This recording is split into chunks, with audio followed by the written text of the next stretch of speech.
नमस्कार, कैसे हैं आप लोग? आई होप सब लोग अच्छे से होंगे।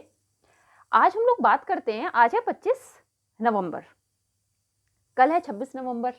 26 नवंबर को क्या खास बात है? 26 नवंबर को खास बात यह है कि कल है संविधान दिवस, कॉन्स्टिट्यूशन डे, राइट? संविधान दिवस मतलब आज के दिन 26 नवंबर 1949 को हमारा जो संविधान था वो अडॉप्ट किया गया था, मतलब बन के पूरा हो गया था और कॉन्स्टिट्यूएंट असेंबली ने उसको स्वीकार कर लिया था। लागू हुआ था 26 जनवरी 1950 को, राइट? तो आज हम लोग अपने संविधान के बारे में, ये क्या है, कैसे बना, इसके बारे में कुछ बातों करते हैं, इसके बारे में कुछ समझते हैं।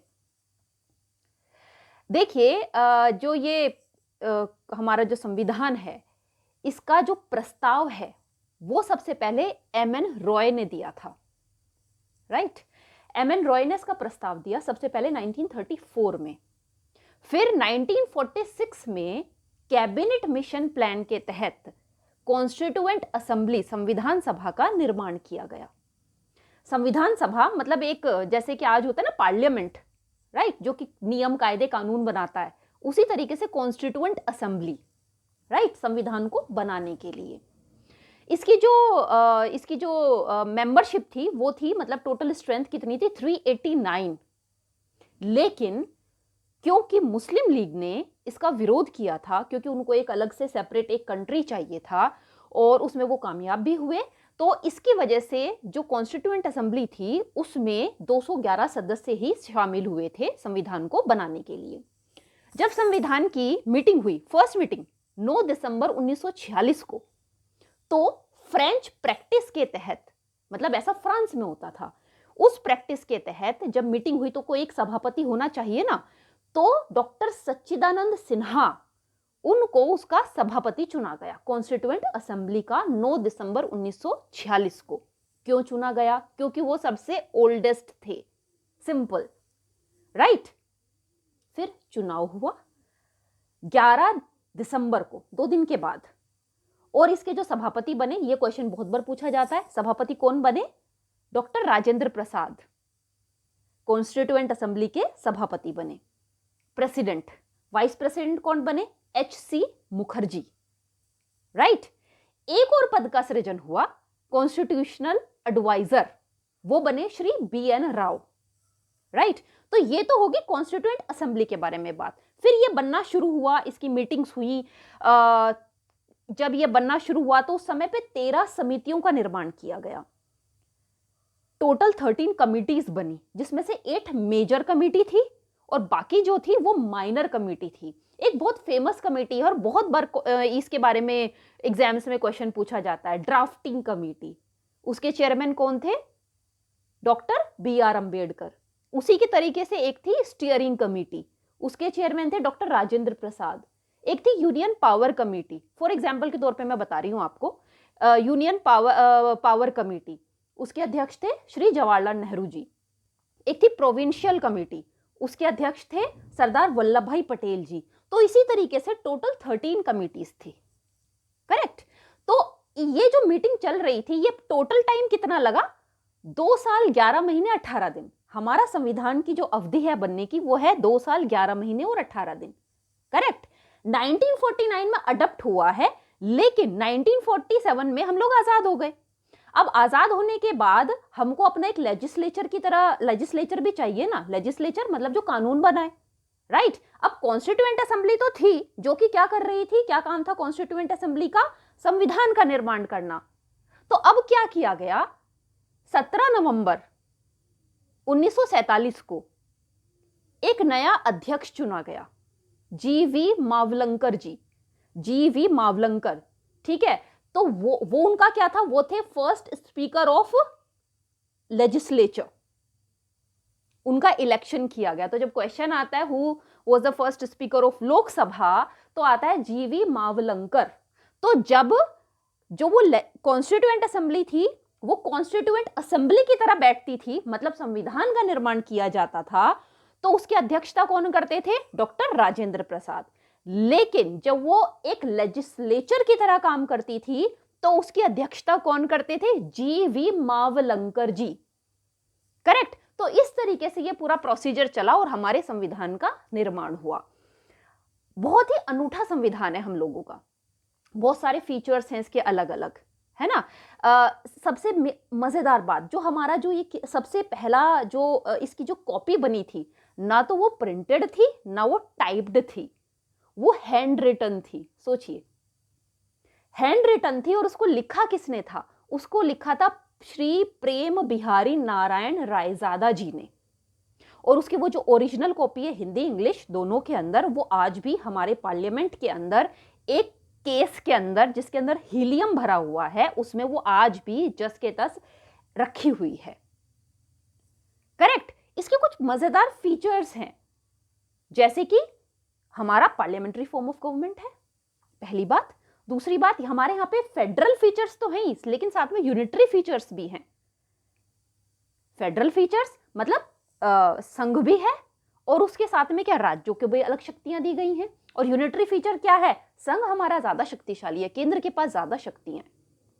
इमरजेंसी प्रोविजंस भी है हमारे यहाँ पे 3 लिस्ट हैं, जैसे यूनियन लिस्ट है, स्टेट लिस्ट है, और साथ में कॉन्करेंट लिस्ट है, राइट, जो कि ऑस्ट्रेलिया से लिया गया है, राइट। अच्छा, हमारा जो कॉन्स्टिट्यूशन है वो दुनिया का सबसे लेंथीएस्ट कॉन्स्टिट्यूशन है, सबसे लंबा। जब ये बना उस समय में इसके 395 आर्टिकल्स थे, जो कि 22 भागों में बटे हुए थे, और इसमें 8 शेड्यूल्स थे। शेड्यूल मतलब सूचियां। आज के समय पे अगर बात करें तो 450 से ज्यादा आर्टिकल हैं। 22 भागों में उस समय बटा था, अभी 24 भाग हैं। उस समय 8 शेड्यूल थे, आज 12 शेड्यूल है हमारे संविधान के अंदर। करेक्ट। हमारा संविधान अनूठा इसलिए भी है क्योंकि एक ही साथ में बहुत सारे ऐसे देश हैं जिन्होंने उनके यहाँ पे पुरुषों को पहले मतदान का अधिकार दिया और औरतों को बाद में दिया। हमारा संविधान के अंदर दोनों को बराबर एक साथ वोट डालने का अधिकार दिया, नो जेंडर डिस्क्रिमिनेशन, राइट। पहले वोट डालने की जो एज हुआ करती थी वो क्या थी? 21 साल, लेकिन 1989 के अंदर इसको बदला गया। 1989 में 61वें संविधान संशोधन के द्वारा, जो कि हुआ था 1988 के अंदर, जो एज थी 21 साल से कम करके उसको कितना किया गया? 18 वर्ष। तो 18 वर्ष का व्यक्ति जिसका नाम इलेक्शन जो लिस्ट होती है, इलेक्टोरल रोल होता है, उसके अंदर होता है, तो वो कोई भी मत डाल सकता है, भारत का नागरिक होना चाहिए। सही है। इसके कुछ फीचर्स हैं जो कि अलग अलग जगहों से लिए गए हैं, अलग अलग देशों से लिए गए हैं। बहुत लोग ये भी बात को बोलते हैं कि ये जो फीचर्स हैं क्योंकि अलग अलग देशों से लिए हैं, अलग अलग कॉपी पेस्ट किया है। ऐसा नहीं है। लिया, अकल, नकल में भी अकल लगती है ना, लेकिन उसको हमारे एनवायरमेंट के हिसाब से, हमारे कल्चर के हिसाब से, हमारी हिस्ट्री के हिसाब से उसको अडॉप्ट किया गया, चेंज करके, और फिर अडॉप्ट किया गया, राइट। जैसे कि इसका जो बेसिक फीचर है कॉन्स्टिट्यूशन का हमारे, वो लिया गया किससे? वो लिया गया गवर्नमेंट ऑफ इंडिया एक्ट 1935, जो अंग्रेजों के समय पे आया था। काफी हिस्सा जो हमारे संविधान का है वो वहां से लिया गया है। करेक्ट। जैसे कि और फीचर्स की बात करें, जैसे कि फेडरल स्कीम हमारे देश की जो है वो 1935 के एक्ट से ली गई है, ठीक है। जैसे कि रूल ऑफ लॉ है, वो कहां से लिया गया है? वो ब्रिटिश कॉन्स्टिट्यूशन से लिया गया है, राइट। तो इसी तरीके से इसके कई सारे अलग अलग फीचर्स हैं जो कि अलग अलग संविधानों से हमने लिए हैं।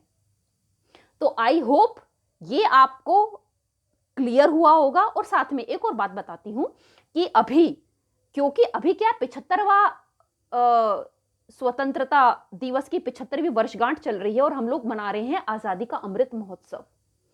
तो इसके अंदर ministry of law and justice ने एक नया कोर्स लॉन्च किया है, online course on constitution of India, जिसके 2 उद्देश्य हैं। पहला उद्देश्य कि लोग हमारे जो कॉन्स्टिट्यूशनल वैल्यूज हैं उनको समझें, कोई भी इस कोर्स को कर सकता है, ठीक है। तो इसकी जो कॉन्स्टिट्यूशनल जो वैल्यूज हैं उनको समझे, फंडामेंटल राइट्स हैं, फंडामेंटल ड्यूटीज हैं, उन सबको समझे। और साथ में जो एक ग्लोरियस, इसका पूरा एक इतिहास है कि किस तरीके से संविधान का निर्माण हुआ। हमारे यहाँ पे जैसे राइट टू प्राइवेसी है, सेक्युलरिज्म है वो किस तरीके से है। वेस्ट का सेक्युलरिज्म अलग है, हमारे देश का अलग है, हमने किस तरीके से उसको लिया है, किस तरह से हमारे यहाँ पे मिक्स्ड इकोनॉमी रही है, वैसा कहीं नहीं है। कोई या तो कोई कैपिटलिस्ट कंट्री होता है या सोशलिस्ट कंट्री होता है। हमारे यहाँ पे क्या प्राइवेट और पब्लिक सेक्टर दोनों साथ में फ्लरिश करते हैं, राइट। तो ये सारी की सारी चीजें जो हैं ये अभी आजादी के अमृत महोत्सव के तहत इस कोर्स के द्वारा, जिससे कि लोग इसके प्रति जागरूक हो सके, ये एक नया कोर्स स्टार्ट किया है। एक बात और, ये जो 26 नवंबर 1949 को अडॉप्ट किया था संविधान, और इसी के तहत 26 नवंबर को जो हम लोग संविधान दिवस मनाते हैं, क्या ये शुरू से ही था? नहीं, ये शुरू से नहीं था। Ministry of justice and empowerment ने 2015 के अंदर ये स्टार्ट किया कि 26 नवंबर को हम लोग संविधान दिवस मनाया करेंगे। तो आई होप आपको संविधान के बारे में कुछ कुछ बातें पता चली होंगी, और इसको और पढ़िएगा आप लोग। बहुत सारी वेबसाइट्स हैं, और मैंने भी इस पे कई सारे वीडियोस बनाए हुए हैं हमारे कॉन्स्टिट्यूशन के ऊपर, इसके अलग अलग फीचर्स के ऊपर मैंने वीडियोस बनाए हुए हैं, तो आप जाके वहाँ पे भी देख सकते हैं। और ये जो कॉन्स्टिट्यूशन है, हमारा जो संविधान है, इसकी जो वैल्यूज़ हैं, इसको मनाने का उद्देश्य ये है कि हम उसकी वैल्यूज़ की रिस्पेक्ट करें। जय हिंद, वंदे मातरम।